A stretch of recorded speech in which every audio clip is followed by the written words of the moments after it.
Hey, what's up everyone? Welcome back. I'm Vince Delmonte. We're gonna knock out another 5 questions in another brand new episode. These are coming off my Facebook fan page today, and we're gonna shift topics today. I'll tell you that in a moment. First, I wanna do something I promised. A few episodes ago, some guys were asking me where I bought my shirts. They're like, Vinny, I love your shirt. Where'd you get it? You know, those ones I was wearing with the bling and the crosses and all that stuff. Well, I was thinking about it, and I can't even tell you. I don't remember the names of any of the stores. I just kind of pick them up as I travel. When I travel, I usually end up seeing some cool stores, you know, stores that may not like your typical commercial stores. They're usually like independent shops, and they usually have some cool stuff. And if I ever see something, I'll just grab it. You know, when I'm in South Beach, they got a lot of cool stuff there. And, you know, in Vegas, there's a lot of cool stores. And, you know, sometimes when you go to a big city, you'll find a store with some like, flashier shirt or whatever. So I really don't have, I probably go shopping maybe. I don't really have a formula for it, guys. I honestly, there's not much to it. I don't put much thought into it. So I don't really know what to say. But one thing I will suggest to you guys is get a wife. My wife helps me out big time with my clothing selection now because I honestly don't really care what I wear. I used to be very, when I went to Western, Western is also nicknamed the University of Image Management. So, everybody's wearing name brand stuff and everybody's, dressed to the nines there just to go to class. And I kind of got caught up in that during that time. But now, honestly, I work from home. I'm in my workout clothes half the time unless I'm traveling and out for a nice dinner. So I don't really put much thought into it, guys. So I don't really know what to say. But, just keep your eye out for some cool stores. And when you see something you like, grab it, especially if it's on sale. I'm always buying stuff that's... I like to get I wear a lot of diesel clothes, but I'll never pay 70 to 80 bucks for a t-shirt. I'll wait for that 70 to 80 dollar t-shirt to go on sale for like 20 bucks. So everything I'm wearing is usually out of season, but whatever. I don't think the people I hang out with really pay attention to that stuff, so it doesn't matter.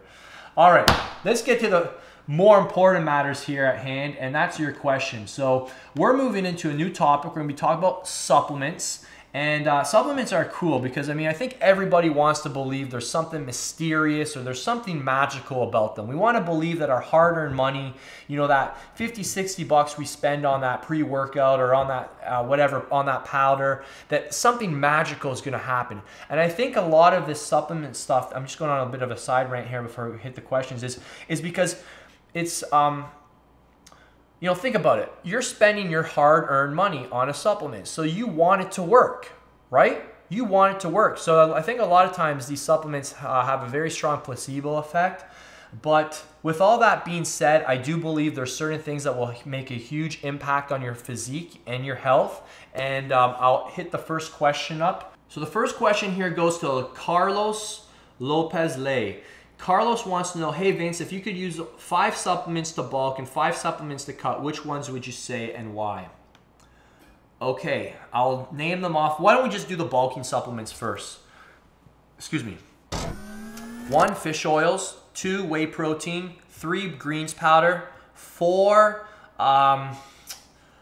multivitamin. And 5, a carbohydrate powder.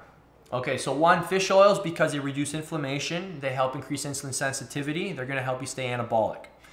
2, we use whey protein powder because we need all of our essential amino acids to rebuild muscle tissue, prevent protein breakdown, and to help promote protein synthesis. 3, we need... what was the third one? Greens powder. Greens powder is basically ground up vegetables which help reduce cortisol after a workout, helps move your body from an acidified state to an alkaline state, which is very key to being anabolic.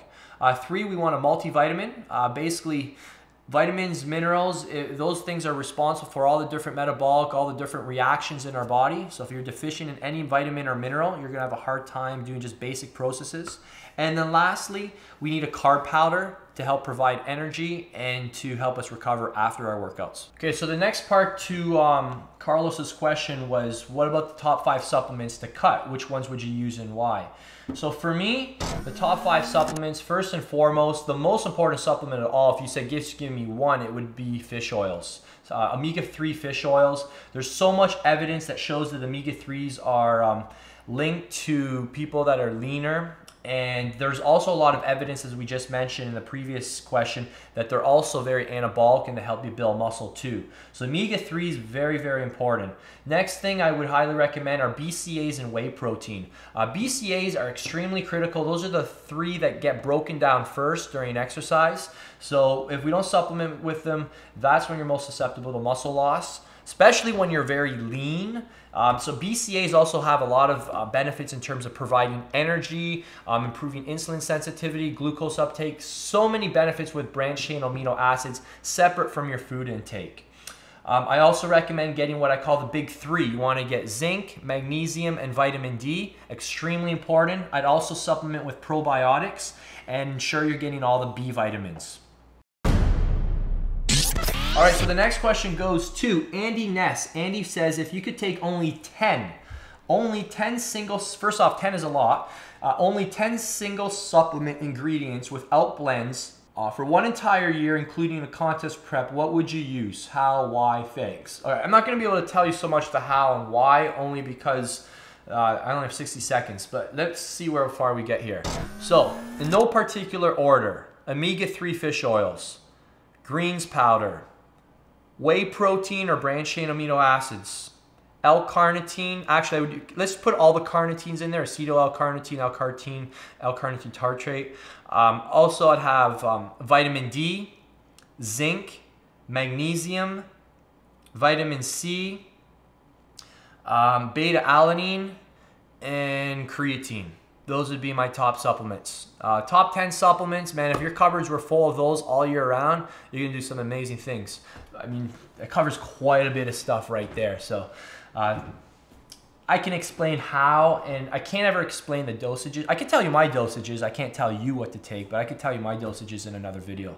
So the next question goes to Omar Sharif. Omar says, hey, what effect does caffeine have on your body coming from tea, coffee, be it for fat loss or muscle gain? Thanks.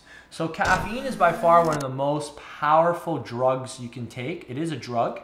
And I recommend, if you're going to get it from coffee, to make sure it's organic.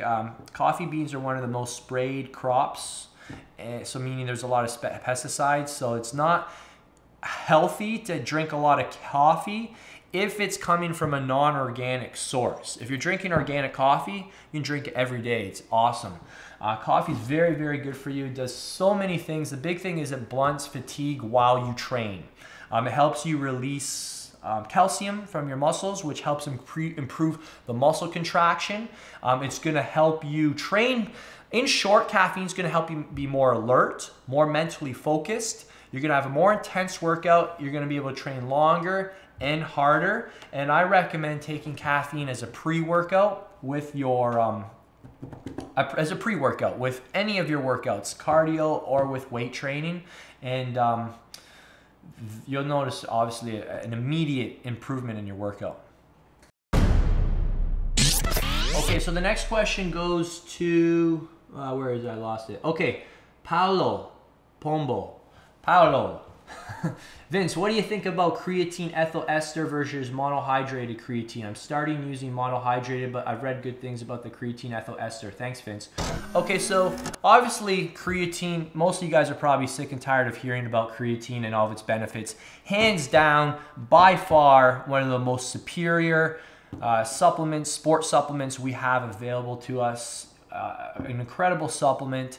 Not just anecdotal, but also loads and loads of evidence. So when it comes to monohydrate versus ethyl ester, here's the way I look at it. I look at it kind of like the brakes on your car. So you've got drum brakes and you've got anti-lock brakes. Now drum brakes are the older style of brakes and they stop the car. But obviously, as times advance, we become more sophisticated, we learn things, we become more cutting edge, and now we have anti-lock brakes. Anti-lock brakes, what do? They stop the car faster. So you achieve the same end outcome with both sets of brakes, but you only achieve it a little quicker. So creatine ethyl ester, it basically acts faster than monohydrate. Honestly, I think you're fine with monohydrate. It's where all the research has been done on. Okay, so the next question goes to Armando Rios. He says, hi Vince, just wondering what's your take on multivitamins for someone 20 years old, skinny, and trying to gain some muscle? If they have an excellent diet, could multivitamins have any effect, positive, negative, on overall health? So they certainly are. So first off, that's a good question. They're certainly not going to have a negative effect on your body. The only problem with a lot of multivitamins that you can buy in stores is that they just kind of sprinkle a lot of different amounts that really don't make a big difference. For example, you know, a guy like me, I'm looking to get the most out of every vitamin and mineral. So, you know, magnesium, for example, you typically need around 400, 800 milligrams a day on top of your diet to really see benefits from that mineral. Zinc, you know, typically you need like 50 to 75 milligrams a day. Vitamin C, a couple grams a day. You're not going to get that from a multi. So I personally like to invest in separate vitamins and minerals and take higher dosages of each specific one. That way I see the specific benefits to those dosages. And that's something you may want to consider down the road. As of for right now, if you've got a great diet, having your multivitamin, great addition, keep it in there. All right, we're gonna sneak 2 more questions in here. So this one goes to Chris Collins. Chris wants to know, hey Vince, I've been working out for almost 3 years now and I've been supplementing with creatine for quite some time. I wanted to know if I should be cycling with creatine. How long, on and off? Also, okay, so let's answer that first. Just come off your creatine when you have deload phases or you have recovery weeks. So on the weeks that you're not training, just come off your creatine. Just use creatine on your training days, and I would consider that cycling your creatine. That's how I do it. And you know, if you go on a 2-week vacation, I think I mentioned this before, you don't have to take your tub of creatine with you. Just take it on in your pre and post workout and you'll get the benefits of it. You'll be basically loaded all year. So the next thing you asked, and this was a good question as well, also with the carb supplements, you got dextrose and Vitargo here in brackets. Do you recommend having an intra or post or just post? Intra and post or just post? Thanks. You know, it depends on your goals. If you're trying to grow, having carbs, again, my whole philosophy with carbs is you need to earn them. You need to give them to your body when they will utilize them the best. And that is during your workout when cortisol starts to rise around the 40 to 60 minute mark in your workout. Carbs will help release insulin, which will help blunt cortisol. So yeah, having some carbs during your workout is great. Having them after your workout, if just having them pre-workout aren't helping you meet your growth goals, then yeah, you can have them post-workout as well.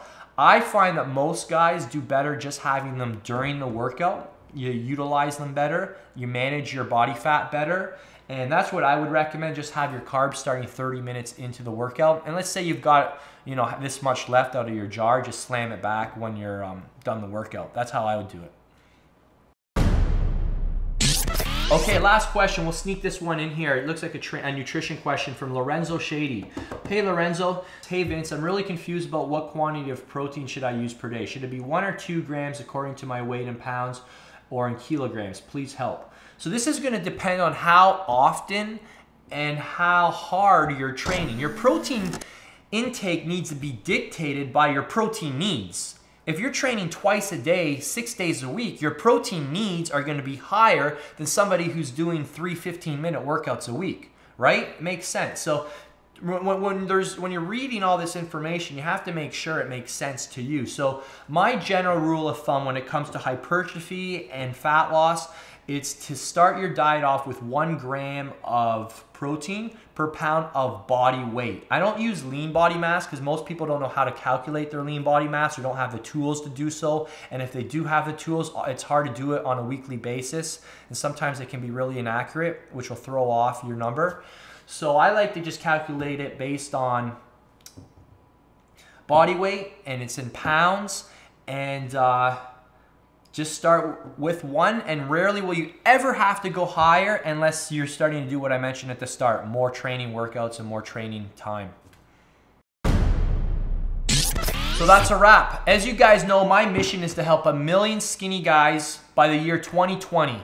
So the way I'm tracking this, people are like, well, how are you figuring this out? Well, the way I track this is based on the size of my newsletter list, plus the size of my Facebook followers, plus the size of my YouTube subscribers. Now, I understand there's some overlap, but that's the measurement tool that I use. So when you subscribe to this channel, when you join my free newsletter at vincedelmontifitness.com, when you like my fan page, those are all ways to know that we're reaching my goal. So I need your help. This is my mission. This is what I'm extremely passionate about. So make sure you do that. And until then, have an amazing day.